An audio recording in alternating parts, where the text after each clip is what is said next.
हमारे इस धरती का तकरीबन 10% हिस्सा बर्फ से ढका हुआ है और उनमें से कई ऐसी जगहें भी हैं जहां आज तक कोई नहीं गया। आप कभी नहीं जानते कि दुनिया के जमे हुए टुंड्रा में आपको क्या छिपा मिलेगा।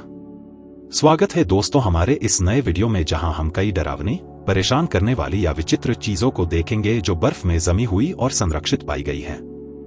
ऐसी कई सारे ऐसी चीजें आप देखने वाले हैं जो आपके सोच से भी परे हैं।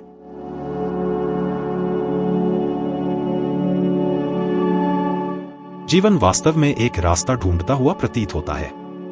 वोस्टोक झील अंटार्कटिका में पाई जाने वाली एक विशाल सबग्लेशियल झील है जो पूर्वी अंटार्कटिक बर्फ की चादर के नीचे स्थित है। यह झील लाखों वर्षों से 13,100 फीट बर्फ के नीचे दबी हुई है। इसका मतलब है कि कोई सूरज की रोशनी नहीं, अकल्पनीय रूप से जमा देने वाला तापमान और सतह से अत्यधिक भौतिक दबाव। फिर भी बर्फ के टुकड़ों के अध्ययन से यह निष्कर्ष निकला है कि झील एक्सोटिक माइक्रोब्स का घर हो सकती है। वास्तव में एक टीम को 3,500 से अधिक प्रजातियों के प्रमाण मिले। यह सिद्धांत दिया गया है कि यह छोटा समाज अपने स्वयं के पुनर्नवीनीकरण कार्बन पर रहता है। हालांकि परिणामों पर बहस चल रही है। अन्य वैज्ञानिकों का मानना है कि नमूने दूषित थे।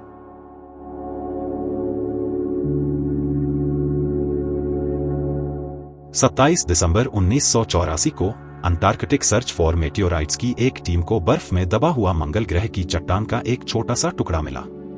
अब इसे एलन हिल्स 84,001 के नाम से जाना जाता है। इस उल्कापिंड का वजन केवल 4 पाउंड से अधिक है और अनुमान है कि यह 4 अरब साल पहले पिघली हुई चट्टान से बना था।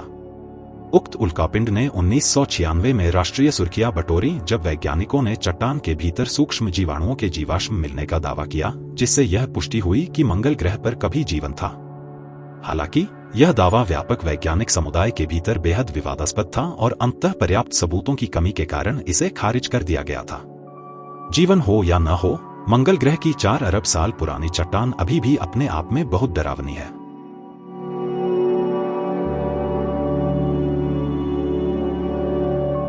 पूर्वी अंटार्कटिका में स्थित सबग्लेशियल गैम्बर्टसेव पर्वत श्रृंखला है। सोवियत भूभौतिकीविद ग्रिगोरी गम्बर्टसेव द्वारा खोजे गए। कहा जाता है कि इनका आकार आल्प्स के समान है।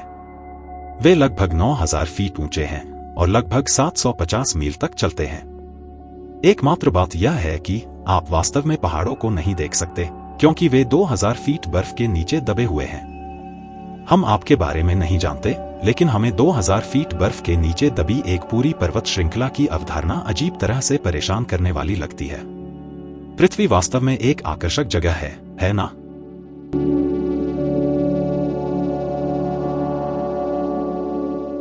उन्नीस 1999 में अटाकामा रेगिस्तान में स्थित एक स्ट्रेटोवोल्कानो लुल्ला इलाकों के बर्फीले शिखर पर 3 ममियां पाई गईं। इन ममियों को चिल्ड्रेन ऑफ लुल्ला इलाकों के नाम से जाना जाता है और ये पूरी दुनिया में सबसे अच्छी तरह से संरक्षित ममियां हो सकती हैं। एक का शव एक किशोर लड़की का है और अन्य 2 बच्चे हैं जिनकी उम्र लगभग 6 और 7 साल बताई जा रही है। यह माना जाता है कि वे एक समृद्ध फसल सुनिश्चित करने के लिए मानव बलि के शिकार हो गए थे और उन्हें वर्ष 1500 के आसपास मार दिया गया था। उन्हें शराब और कोका के साथ भारी मात्रा में नशीला पदार्थ दिया गया था। सोते समय 5 फीट नीचे रखा गया था और मरने के लिए छोड़ दिया गया था। ठंडे तापमान और अत्यधिक शुष्क हवा के संयोजन ने उनके शरीर को सदियों तक संरक्षित रखने में मदद की है।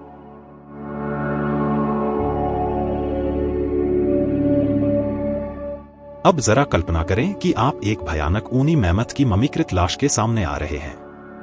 खैर, साइबेरिया के लाप्तेव सागर के पास एक गांव युकागिर के स्थानीय लोगों के साथ ठीक ऐसा ही हुआ। 2010 में पाया गया यह विशाल प्राणी लगभग 39,000 वर्ष पहले मर गया था। यहां तक कि 6 से 8 साल के बीच की उम्र में भी इसका वजन लगभग 5 टन था।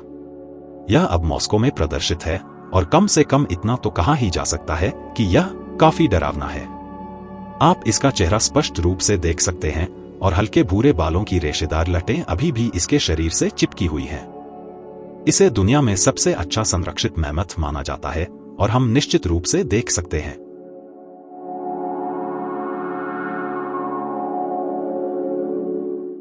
अफसोस की बात है कि हम यहां किसी प्राचीन ममी के बारे में बात नहीं कर रहे हैं।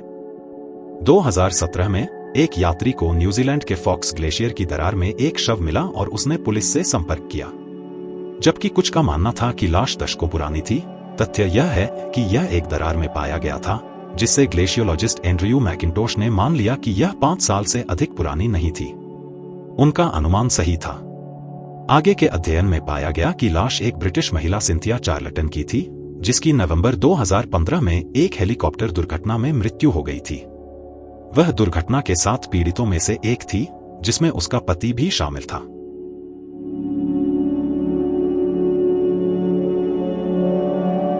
अब आपके लिए पेश है एक खौफनाक कहानी। मेक्सिको के पिको डी ओरिजाबा की ढलान पर एक पर्वतारोही फिसल गया और उसके सामने आ गया। उसका ममीकृत सिर और हाथ बर्फ से बाहर निकले हुए थे। इस तरह CSI के एपिसोड शुरू होते हैं। अधिकारियों को बुलाया गया और अंततः 2 और जमी हुई ममियों की खोज की गई। लुइस एस्पिनोसा नामक 81 वर्षीय व्यक्ति ने घोषणा की कि वह ममियों को जानता है, क्योंकि वह 1959 में एक दुखद अभियान का हिस्सा था जिसने 3 लोगों की जान ले ली थी। उसने उनमें से एक व्यक्ति को उसकी शर्ट और अंगूठी से पहचाना, जिस पर उसके नाम के पहले अक्षर अंकित थे। अंततः लुइस को कुछ शांति मिलना निश्चित रूप से अच्छा है। लेकिन जरा उस व्यक्ति की कल्पना करें जिसे बर्फ से बाहर निकला हुआ एक ममीकृत सिर मिला हो।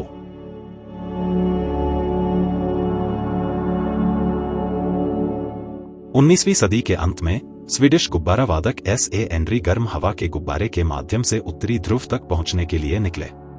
कई विशेषज्ञों ने दावा किया कि यह एक भयानक विचार था, लेकिन एंड्री के आशावाद और राष्ट्रवादी गौरव के कारण उन्होंने उनकी चेतावनियों को नजरअंदाज कर दिया। वह और उसके 2 साथी जुलाई 1897 में चले गए और फिर कभी उनका पता नहीं चला। यह 1930 तक नहीं था कि उनके अवशेष पास के ग्लेशियरों का अध्ययन करने वाले एक अभियान द्वारा पाए गए थे। खोज में संरक्षित फोटोग्राफिक फिल्म भी शामिल थी, जो हमें इस त्रासदी को प्रत्यक्ष रूप से देखने की अनुमति देती है, जिसमें दुर्घटनाग्रस्त गुब्बारे की तस्वीरें भी शामिल हैं। उड़ान भरने के 2 दिन बाद ही गुब्बारा दुर्घटनाग्रस्त हो गया था और वे लोग दक्षिण की ओर वापस चले गए थे। लगभग 3 महीने बाद उनकी मृत्यु हो गई।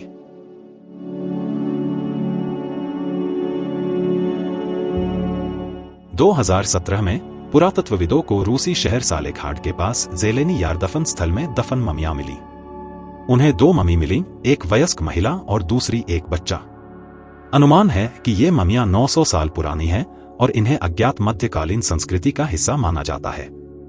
दिलचस्प बात यह थी कि कब्रिस्तान में मादा ममी ही एकमात्र महिला थी, जिससे कुछ लोगों ने यह मान लिया कि वह समाज की एक विशिष्ट सदस्य थी। यह दिलचस्प भी है और डरावना भी, क्योंकि केवल उसका सिर ही संरक्षित किया गया है। सिर पर आप अभी भी उसके बाल और पलकें देख सकते हैं और उसके चेहरे पर तांबे के कारण हरा रंग है, जिसमें उसे दफनाया गया था।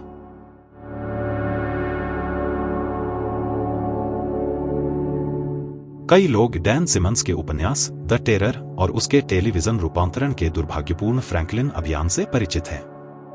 अभियान के 3 सदस्य जॉन टोरिंगटन, विलियम ब्रेन और जॉन हार्टनेल प्रस्थान के तुरंत बाद और जहाजों के पैक बर्फ में फंसने से पहले निधन हो गए। उन्हें 1846 में बीचे द्वीप नुनावुत में दफनाया गया था और 1984 में कब्र से निकाला गया था। मानव विज्ञानियों को जो मिला वह उल्लेखनीय रूप से संरक्षित लाशें थीं, हालांकि अविश्वसनीय रूप से परेशान करने वाली थी। उनके चेहरे विकृत थे, उनकी आंखें खुली हुई थी और उनकी त्वचा बुरी तरह से जमी हुई थी।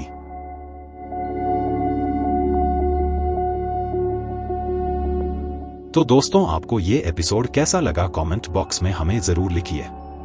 ऐसी अनोखी वीडियो देखने के लिए हमारे चैनल को सब्सक्राइब करें। चलिए, इसके साथ हम आपसे विदा लेते हैं। ऐसी और एक अनसुनी रहस्यों से भरी कहानी के साथ जल्द ही आपसे मुलाकात होगी।